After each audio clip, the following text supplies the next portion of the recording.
So for the first one, what quadrant is 5/6 in? Good. Draw a triangle in quadrant 2. Step 1, done. And if you can't figure out what quadrant, again, there's only 4. Guess. What's the reference angle?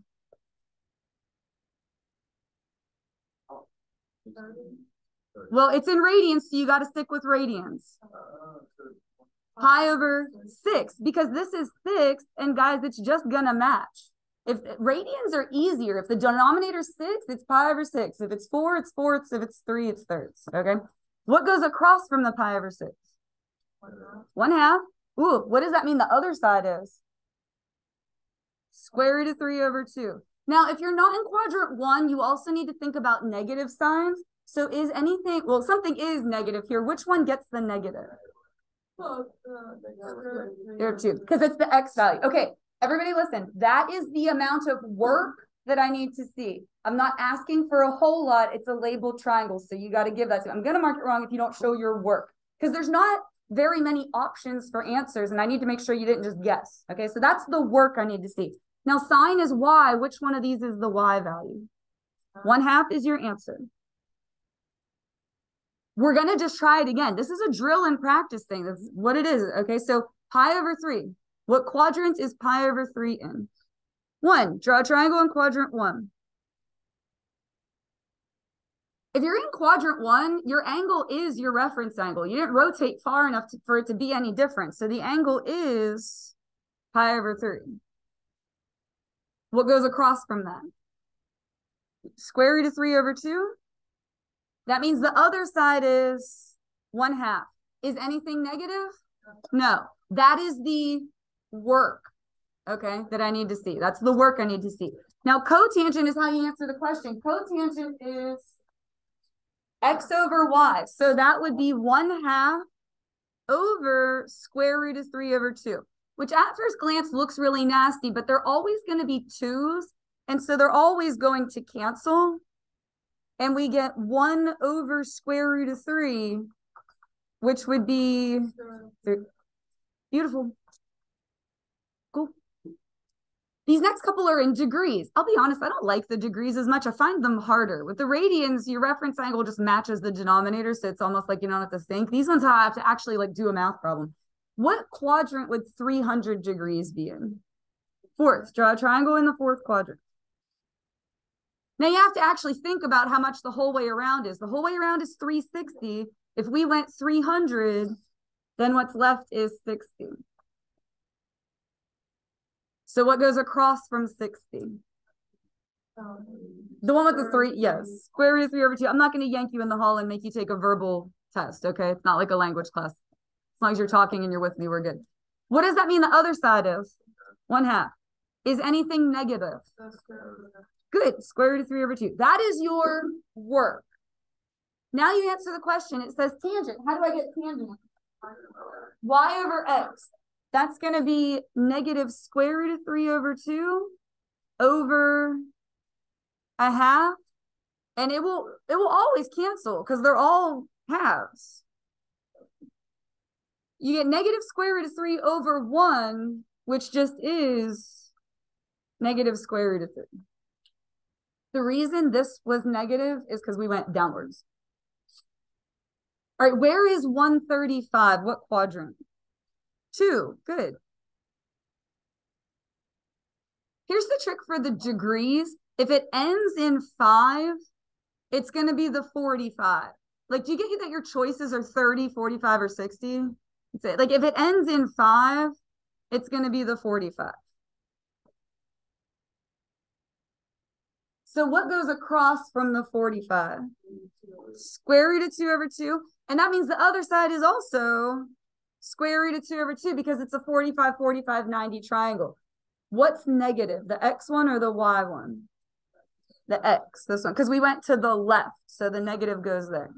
That's your work, okay? Then you answer the question. It says cosine. Cosine is x negative square root of 2 over 2. 4 pi over 3. Where is that? Third quadrant. Good. 3/3 is 1 whole pi, so 4/3 means you just rotate it a little bit farther. What's your reference angle? Pi over 3. What goes across from pi over 3? Square root of 3 over 2. That means the other side is 1/2. What's negative? Both of them. We're in the third quadrant. That's your work. Then you answer the question. What did this one say? Cosine. Cosine is x, so negative 1/2. Oops, you can't draw 1/2, apparently. There we go.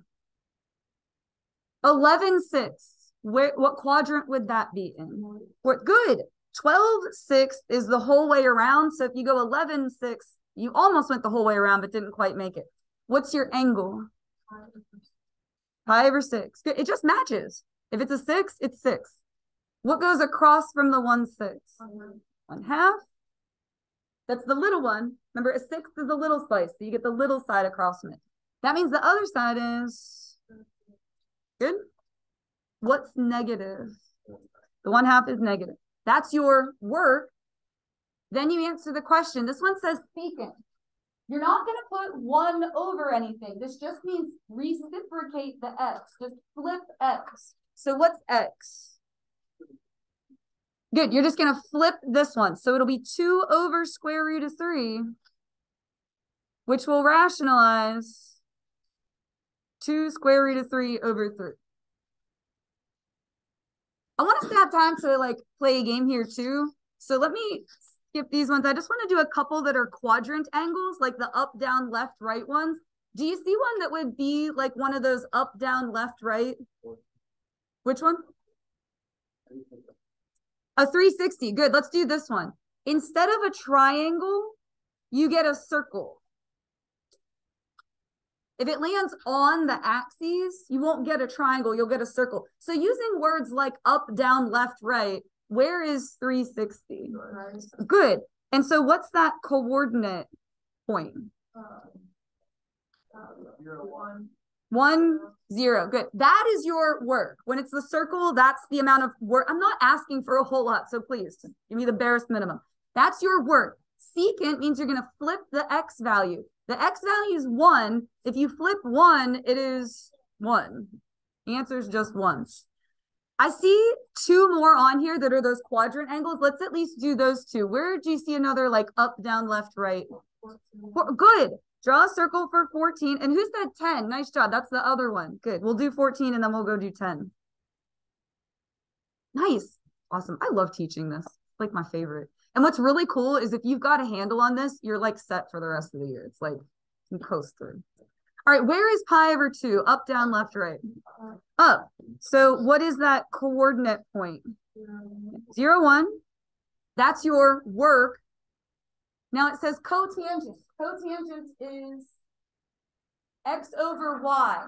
That would be 0 over 1. And I know now we're having an internal dilemma. Oh gosh, is that 0 or is that undefined? I know it's one or the other. It is 0. When do you get an undefined? If you're dividing by 0, you can't divide by 0. And then we'll do 10. Draw a circle. Where's pi? Left. Good. So what is that coordinate? -1, 0. That's your work. Cosecant means you're going to flip the y value. Now, you cannot flip 0. That means you would get something like this. And I heard somebody over here say it already. That one would be undefined. And just again, as foreshadowing, because we're going to graph these eventually, what does an undefined mean you have in your graph? It's an asymptote.